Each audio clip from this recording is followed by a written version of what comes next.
Thank you, everyone, for attending our talk, A Worm in the Apple. This is the first time ever that we're going to share the technical details of the Wormable zero-click RCE in the AirPlay protocol that affected nearly every Apple device in the globe and billions of devices that are using the SDK. And it's a true pleasure and a true honor to be here, a dream coming true. And let's start.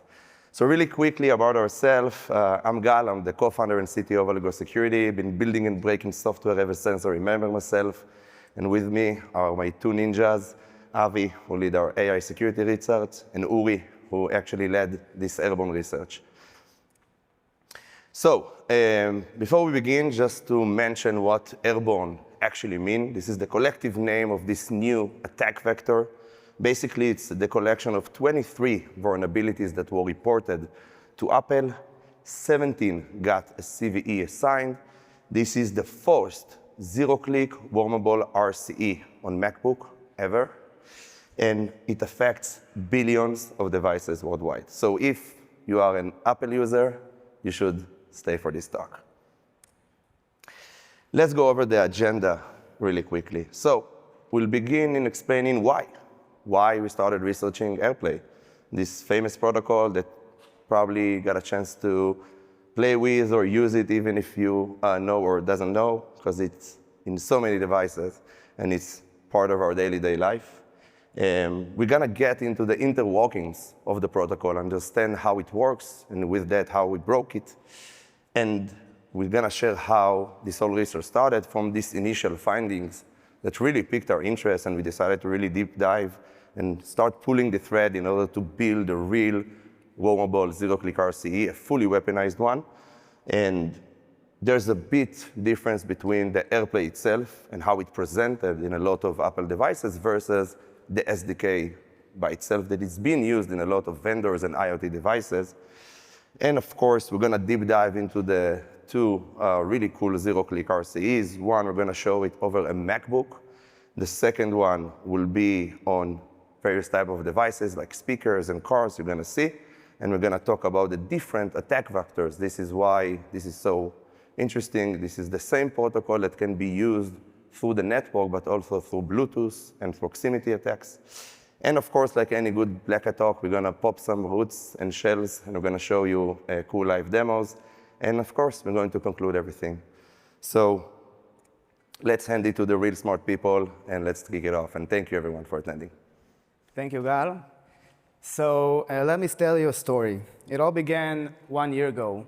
Gal and I presented the research in DEF CON 32. We call this research 0000 Day. It stems in the fact that browsers are able to communicate with locally running services through this weird IP address that is often overlooked. The idea is that we managed to run remote code execution using a simple email or by visiting a simple website, a malicious one. And the browsers community have been trying to solve it for the past 20 years, unsuccessfully. If you want to read more about this research and the reason we actually got to research AirPlay, you'll understand in a second. You can find it on Wikipedia or on our blog. But the interesting fact is that throughout this research, we found that each and every macOS device that got port scanned through the browser had port 7000 open. We did not have any prior experience with researching Apple devices. And this is where our story begins, basically with port 7000 open and reachable from the browser.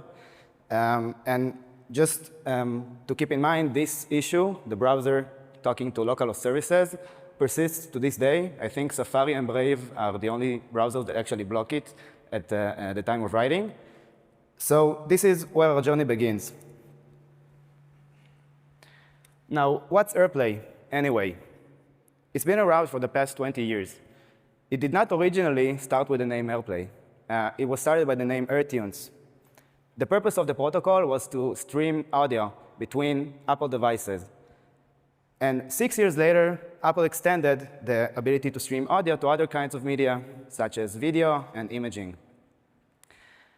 8 years later, they released AirPlay 2 with improved UI UX and improved messaging. But AirPlay that you know of is very common to this day, AirPlay 1 and AirPlay 2. These are the ones we're using. Now, like any good protocol, and Apple is really good at keeping their UI and user experience pretty neat, you want seamless discovery. You want seamless connectivity between different Apple devices, right? In order to do that, we need to have some discovery protocol inside the same network to be able to know what kind of AirPlay receivers or AirPlay compatible devices are present with me on the same network. Now, AirPlay uses MDNS, multicast DNS, to publish devices' presence over the same network using broadcast messages. As you can see, the name of the device and the port that is open for connections from the network are being published just like that.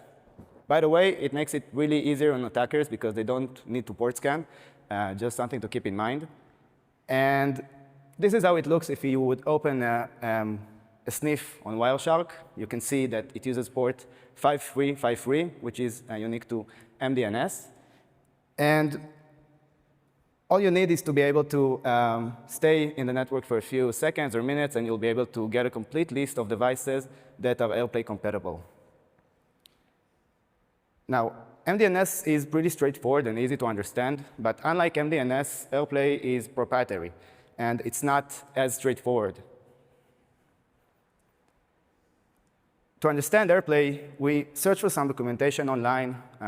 It's not open source, as I said. Now, unfortunately, the documentation was either incomplete or outdated, but it really helped us understand what kind of messages exist in AirPlay, what kind of authentication mechanism it uses, and how the streaming actually looks when thinking about each and every message. Now, we had to dive in deeper, but we'll see what we did soon after, but it helped us up to a certain point. And as I said, it was either incomplete or outdated. Now, let's understand how an AirPlay request even look. AirPlay uses HTTP and RTSP real-time streaming protocol methods, such as post, get, setup, and teardown. It uses port 7000, as you can see on the top right. And the payload itself is something that's very common in Apple operating systems, is a property list or plist. And if you would look at the bottom of the payload, the body of the request, it looks like an XML, but it actually is a type value pairs. That's the property list format.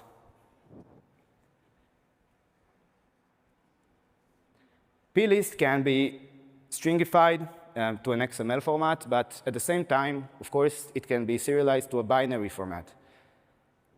Of course, the binary format is more common across the operating system, and this is widely used across Apple devices.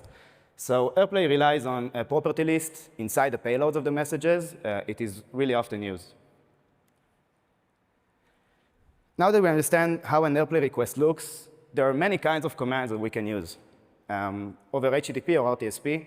Some of the commands are available before a session is in place. Some of them are in charge of authentication and session setup. And finally, when you have a session initialized and in place, you can access the session commands that control the session, that change the properties of a session, change the video that is being streamed, and so on.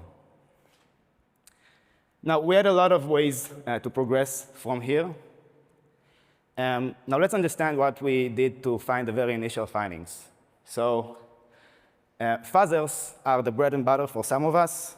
And our fuzzer was pretty complex. It took us a lot of time. No, I'm kidding. So it actually took us like 5 minutes using Python. As you can see, we had 5 nested for loops. And we were quite surprised to understand that, to find out that there are many flaws that we found just using this straightforward naive approach. So in order to understand our first finding, we need to talk about the different AirPlay configurations. Now, AirPlay on macOS has 3 main configurations, and the current user is the strictest one, allowing only devices using the same Apple ID to communicate with the AirPlay server. Now, if you go back to the session lifecycle, the authentication step is the one that's supposed to handle the different configurations. But we found out that many of the commands don't check for the authentication and don't check for the session. So they are actually accessible throughout without any authentication or without any session setup. This greatly increases the attack surface of AirPlay and means we are able to do things like play a full screen video on a device with the current user settings. Our second finding is the syslog leak. Now, Apple does a pretty good job generally in keeping PIIs secret, but in this case, we found that issuing a simple get log command is enough to get the full syslog of any macOS device on the network. Now, the syslog itself contains the boot time, the hostname, username, running processes, and much more sensitive data. Our last finding using this fuzzer is the FP-Setup2 crash. Now, as you can see, AirPlay runs under the control center service. You can see it in the top right here. And using one single HTTP command without any authentication, without any user interaction, we were able to crash the control center. Now, this is a memory corruption vulnerability, which was not exploitable in this case. But since we found it in like a fuzzer that took 5 minutes to write, we knew there are probably some more issues to come. Now, just understand that we found these three pretty major findings, and of course, we reported them to Apple, but it surprised us that we found them that easily, like within a short period of time. So it just made us understand that we have to pull the thread and dive in deeper. Now, unfortunately, we didn't have any source code to look at, but the other way was to find binaries somewhere and start reverse engineering them. So we found some binaries in the DYLD cache directory on macOS and started reverse engineering the AirPlay binary. Now, you're looking at the HTTP handler that actually parses the different kinds of commands in AirPlay. And it is in charge of understanding what command is being invoked and what code handles this command. So this is where we deep dive. Now, we found many vulnerabilities through reverse engineering. I'll just go quickly over 2 kinds of vulnerabilities that were really common. We found many type confusion vulnerabilities and null dereference vulnerabilities. Now, let's understand how they work, the logic and the essence behind these kinds of vulnerabilities.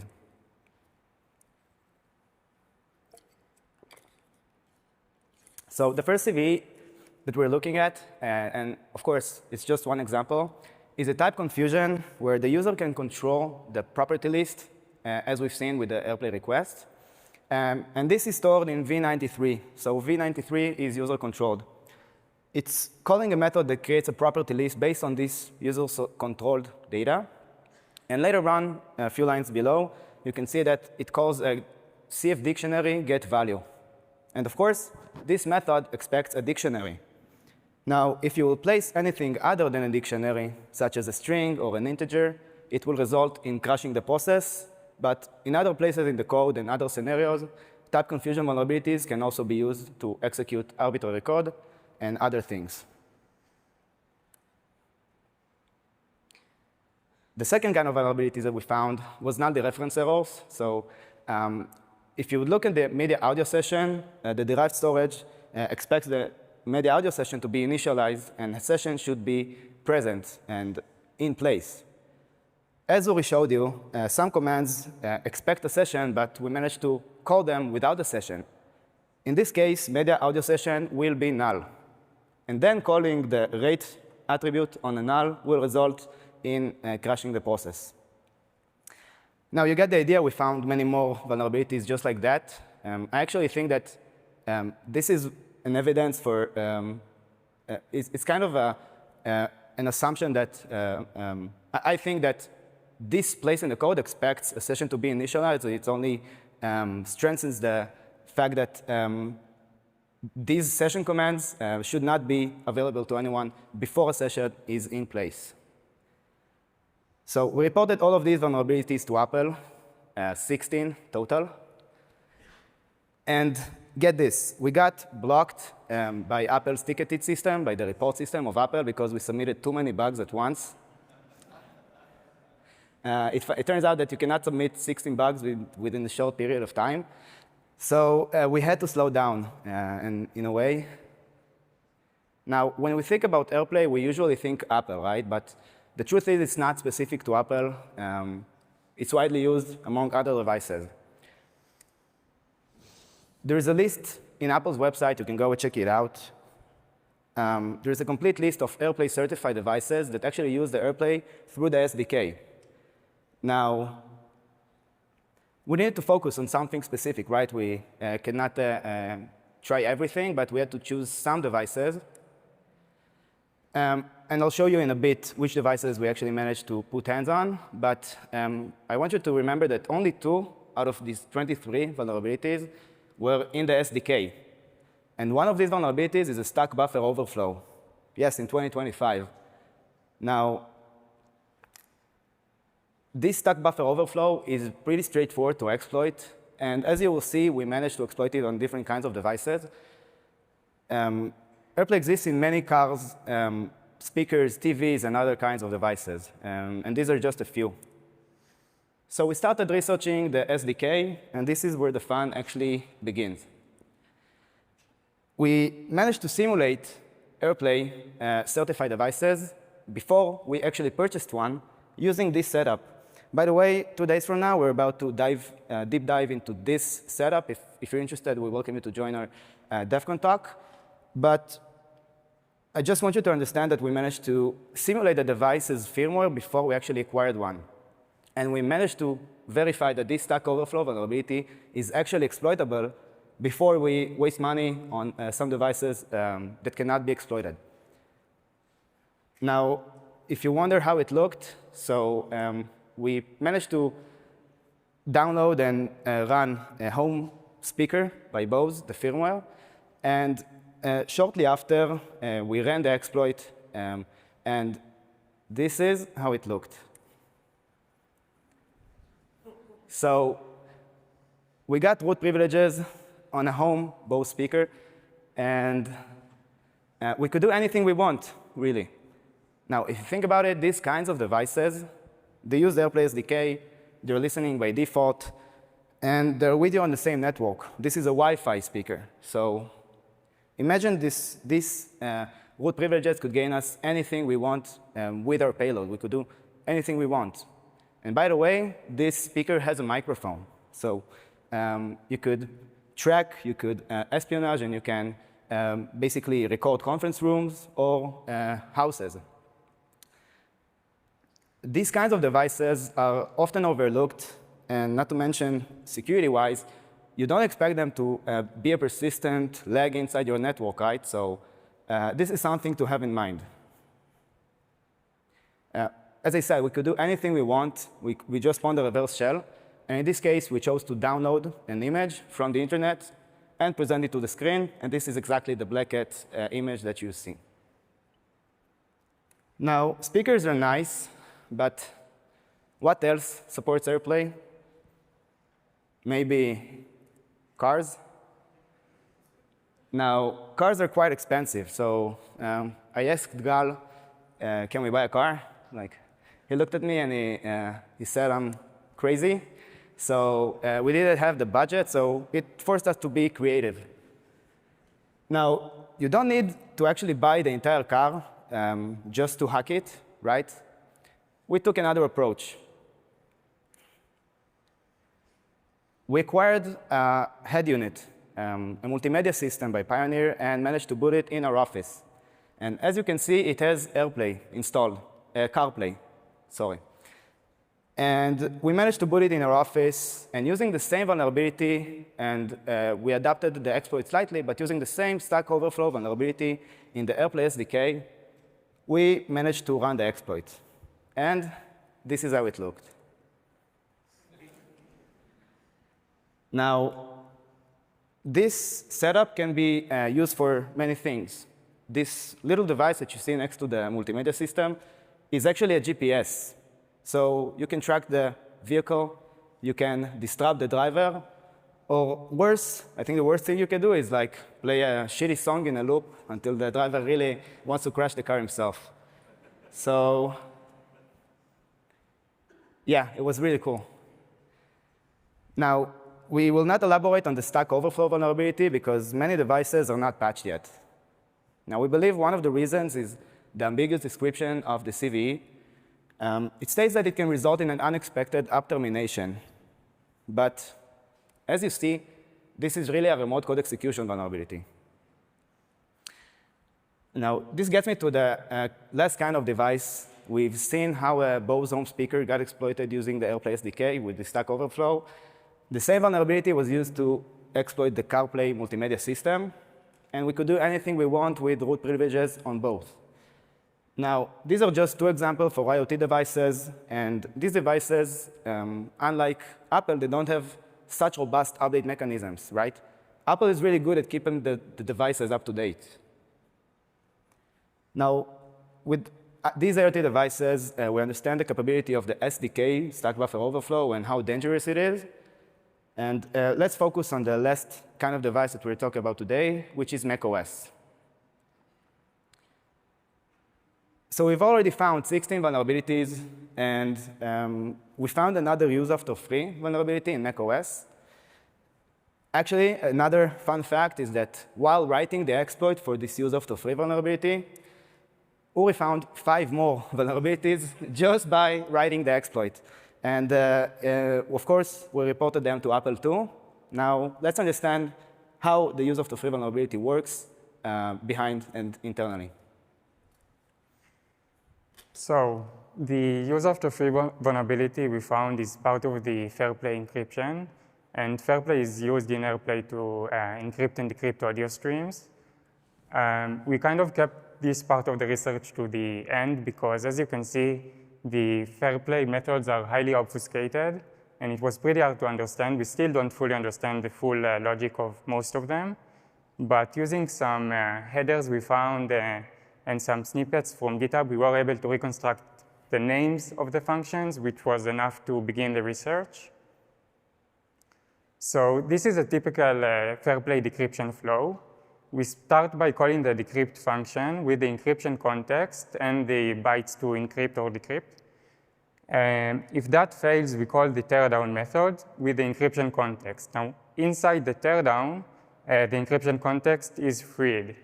And as you can see in number 3 here, we have a global pointer in the global storage to the encryption context. So after it is freed, we need to zero it out. And this is how our use after free looks like. We start by calling the decrypt. If that fails, we free the encryption context. But as you can see, the global pointer is not zeroed out.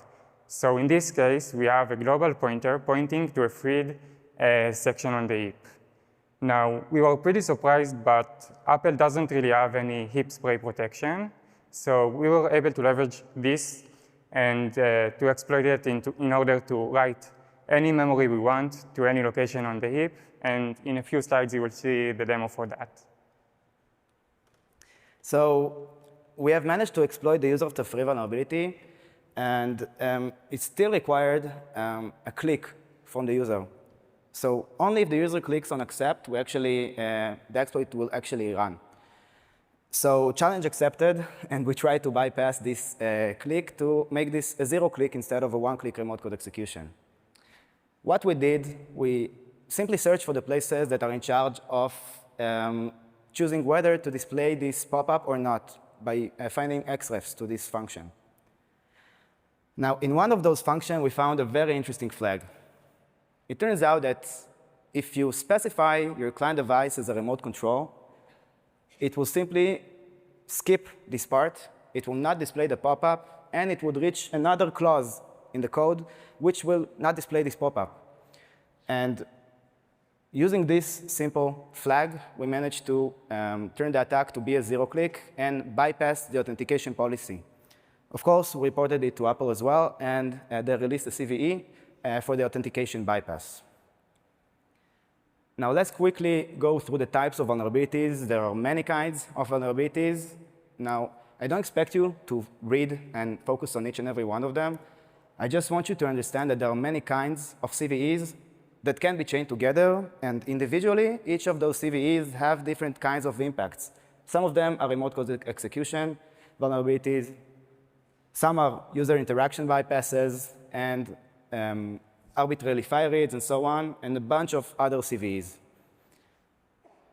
Now, we found many vulnerabilities, but the interesting part is that there are many attack vectors, and the internet is just one of them.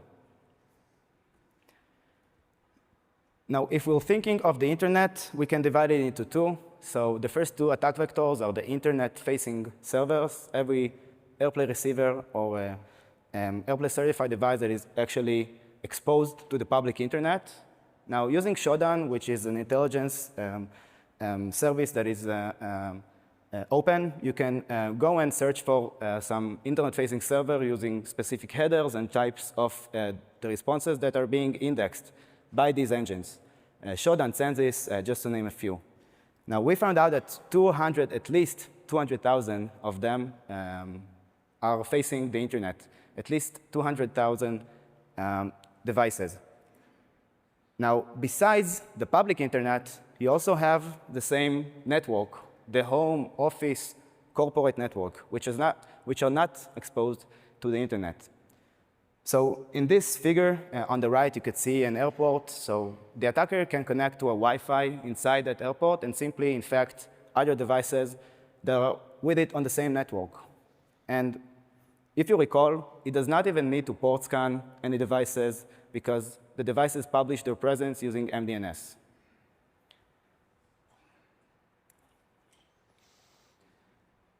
Another two kinds of attack vectors, and these are the final ones, are the web browser, which is actually why we started researching AirPlay in first place. As I said, we found out that port 7000 is exposed and reachable from the browser.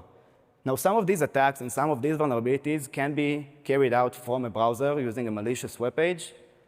And my favorite one is the physical proximity attack vector. Now, this attack vector does not require the target and the victim and the attacker to be on the same network. The truth is, Apple has a proprietary protocol. There are interfaces that are always listening on Apple devices, and they don't need you to be on the same network. You can just be in close proximity, a Wi-Fi or Bluetooth range, and you'll end up exploiting the device because the payload will simply reach the service since AirPlay is listening on all network interfaces. Now it's time for demo.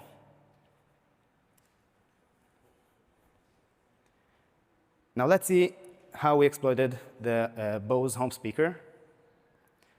So on the top, we're running the Stack Overflow. Now, it was really quick, but we gained a reverse shell. And it has root privileges. We can do anything we want. Now we're downloading an image from the internet, and we're displaying it to the screen.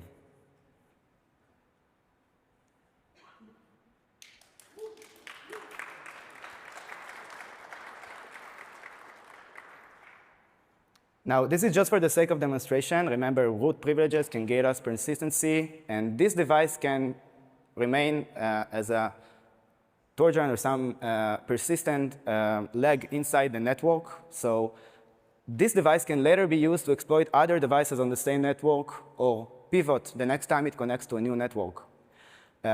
So this is something to keep in mind. We often don't think about these kinds of devices, right? And when was the last time you've updated your speaker?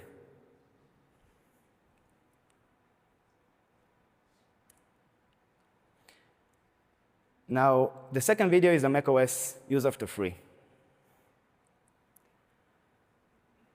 Now, we're looking at the control center. And as you can see, the music app functions as expected. It's a part of the control center process. We're running the use after free vulnerability from the same network. Now, just for the sake of demonstration, you can assume this shell is the exploited macOS, the exploited Bose speaker from before. And what we're doing is we're overriding the address of the music app to run arbitrary code, in this case, open an image and display it to the screen. Now, we could completely take over the device and do anything we want, so this is just for the sake of demonstration. But the truth is we could replace any address on the heap and change the behavior of the control center process as part of the exploit. Now, another anecdote is that we found out that we can trigger this pop-up just by visiting a single web page, which is quite interesting. And it requires HTTP since AirPlay uses HTTP, but you can try it yourself and play with port 7000. It should definitely work. Now, let's talk about the disclosure process. So we responsibly disclosed all of the vulnerabilities to Apple, and we worked really closely with them to fix all of these vulnerabilities. Now, 23 vulnerabilities are a lot. You cannot, they're not easy to fix, and the truth is some of the fixes had to be shipped together because the things that matters the most is the users, right? And we did not want some fixes to be released and hint on other vulnerable parts in the code which are not fixed yet. So we work closely with Apple to keep the user safe. Now, the SDK is everywhere. And unlike Apple that has great and amazing update mechanisms, they're really good at keeping all of their platforms, devices up to date. The IoT devices updates are the liability of the third-party vendors. And some devices will never be patched because they don't have such robust and great update mechanisms like Apple does. And some vendors have started patching already. On the right, you can see 63 products by Cisco that were impacted by these vulnerabilities and that had fixes. And this is just at the time of writing. I'm sure there are many more. And of course, Cisco is just one vendor. Many firmwares, many kinds of devices by many vendors are using this SDK. And you can go and check out Apple's website if you're curious to find out which. Now, finally, if you want to avoid such scenarios or stay protected, of course, the first thing you should do is update your devices. And the next recommendation is if you're not using some device as a screen that you want to cast media to that screen, you can just turn off the AirPlay receiver and eliminate a lot of this attack surface. If you still want to run AirPlay and use your device as a screen, we highly recommend you to keep it to the current user setting and make sure this is a constellation because it eliminates the attack surface drastically compared to the other kinds of configurations in the AirPlay receiver. Finally, you can also block port 7000 in the network firewall or the router level to eliminate AirPlay entirely inside your networks. Now, I will let Gal conclude everything. Now, these are the Black Hat sound bites. Thank you, Avi, for being so awesome. OK, so let's conclude what we have just saw. Now that the smart guys stopped talking, let's talk in a human, understandable language. And what we just saw, it's quite fascinating. This is the first Wormable zero-click RCE that you see over MacBook, but what's really make it super interesting is the fact that this protocol is being supported by various different vectors, right? By just standing next to a device or just being on the same network, you can actually exploit and fully take over the device. And something that it's really important to mention is that, as Avi mentioned, not all of the vendors will actually have a patch or will never be patched. Just imagine what it means to update the entire firmware of a car. You might need to take it to the garage and do it manually, right? Or how many you updated your speaker or soundbar or TV or screen. So because we don't really have the visibility to each and every device over the globe, we really urge the industry to start sharing which other devices that might see or any other vendors that want to reach out. We would love to help and investigate whether they're impacted or not. Those SDK vulnerabilities are the worst because a lot of those devices might not even have the knowledge that they are impacted, and they might be indirectly impacted. And that's why we think it should be a wake-up call for the entire industry to start worrying about it. And this is this common problem that we keep seeing, not my code equals not my responsibility, right? In the end, Apple did an amazing work for their devices, but as we mentioned, there are a lot of other vendors that might not even know that they are infected, and they have the responsibility to patch it by themselves. And last, this is this remarkable reminder that we are depending on software in everything we do. It's kind of the invisible backbone of everything we do online, right? So when one of those very important pieces of code get impacted, it actually ended up creating such a huge impact around so many different devices around the globe. And just to mention that we are not here to create any FUD about using AirPlay. Actually, this is an amazing technology that enables us to use devices and to be connected and actually enable us to do a lot of amazing stuff. And there are mitigations and configurations, as we mentioned, that can keep users safe. And of course, AirPlay, it's an awesome technology, and we really want to thank the Apple product security team to work really closely with us to make sure that the users are safe. That was the main goal of this whole research, to make sure that we can safely keep on using those amazing technologies and to make sure that the users are not impacted and are safe. So with that in mind, we want to conclude and just thank everyone for attending this talk. If you have any question, please reach out. We would love to help and share more about what we found. We're going to publish all of the technical details after this Black Hat. And again, thank you very much for attending our talk.